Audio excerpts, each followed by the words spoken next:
Hi, it's Nemea. Oh, this video, by the way, is gonna have spoilers of season 2 of Our Flag Means Death. If you haven't watched it, no worries, you can come back, and if anything, do what you will. So I just wanted to talk about my initial thoughts and feelings in like brief format for Our Flag Means Death season 2. I had been waiting so long to see this. I was not well when I watched the end of season 1, and I had it shown to like several of my friends. I was like, you need to watch this. This is amazing. Obviously with making the decision to want to watch it. And it was like gonna be a toss-up as to how they handled this next season. A lot was happening. I was really shook with the direction they took with Blackbeard because it felt really ruthless and relentless. It was crazy. And gosh, I did not at all expect to like Izzy. I did not think I was going to find Izzy's character arc one of the most satisfying character arcs ever and be devastated. I loved when they threw Calypso's birthday, and oh my god, Wee John in drag was everything. As Calypso, everything. I loved it. And Izzy singing, was not expecting that. Izzy in makeup was not expecting that. Izzy singing in French. It was crazy.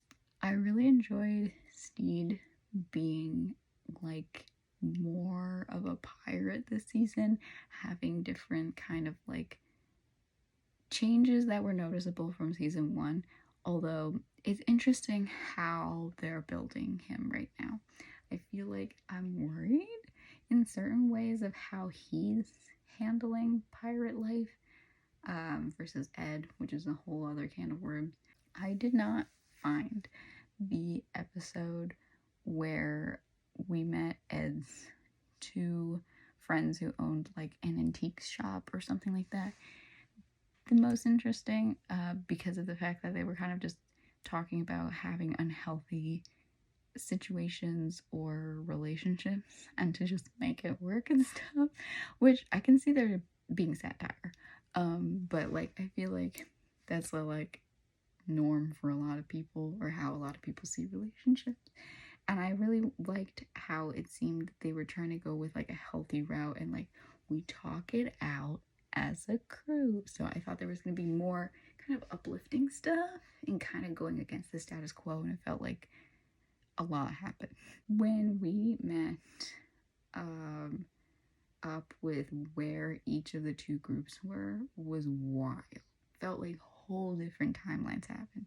Swede being with Spanish Jackie, Buttons becoming more and more like canonically like a like as they said like sea witch, was very interesting. Yeah, there was just so many directions that were so amazing. Oh my god, Lucian, when Lucian came back, I was like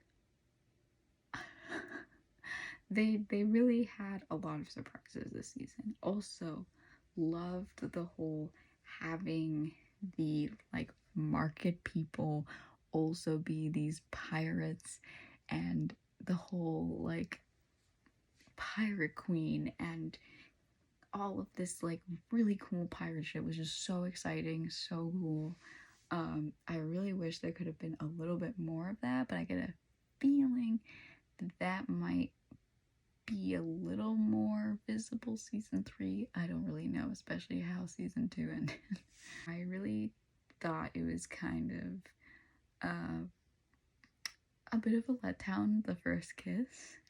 I really just didn't feel like it was right, that it was kind of rushed and just didn't seem to feel like genuine and great. So it was like a, but not like a, to me, I don't know.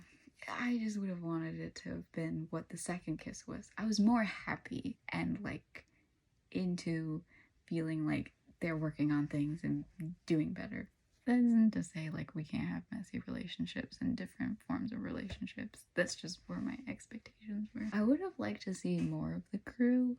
I feel like they kind of took a backseat on certain characters. I would have wanted to see Bonifacia more, or even like Frenchie didn't have as much of a role. I really liked seeing Ulu being kind of like having a new love. That was really beautiful. Yeah, I also found it interesting how magic exists canonically, I think, in our flag means stuff. At least that's what I believe, because I really do believe that Buttons did just go and perform a ritual and became a bird, a seagull. Like, my partner actually was like, oh, watch it be like Buttons is still in the forest. And they go back and find him. I hope they don't do that. I really want to believe magic exists. Because then, if it's true that the ship had the haunted things and Steed kept the blouse or the top, does that mean the ship is still cursed? Are we going to be dealing with curses next season? I really enjoyed the end of season 2 with the whole join up, team up. It was really cool. It felt like a nice note, especially because I was so gut-wrenched by Izzy's death. Izzy's death made me cry. I was not like good for a little bit, because I was like, wait, Izzy just got shot. Why are they not showing Izzy? To Izzy's not doing well, to Izzy's dying. I understand and accept Izzy's death, although I wish I didn't have to. But Izzy was a great character. I really loved how we really cared for him at the end. And yeah, I don't know if it redeems him in every sense, but like it definitely like tells Ed and his story so much more. Ed was a roller coaster of a person to like follow, with all the issues that Ed feels, which are so human, so understandable. I thought they were going to work on it more instead of sustaining that he's just, this is who he is. I do like how Ed and Steed have stayed with each other throughout the series, and that they're gonna have an inn together. I'm really excited for inn stuff and pirate stuff. Like, guys, I hope it continues. I hope they renew for season 3. I might share more later, but that's it for now. Let me know your thoughts, what you think, your predictions, your theories, and if there's any other perspective. Thanks so much for watching, and see ya.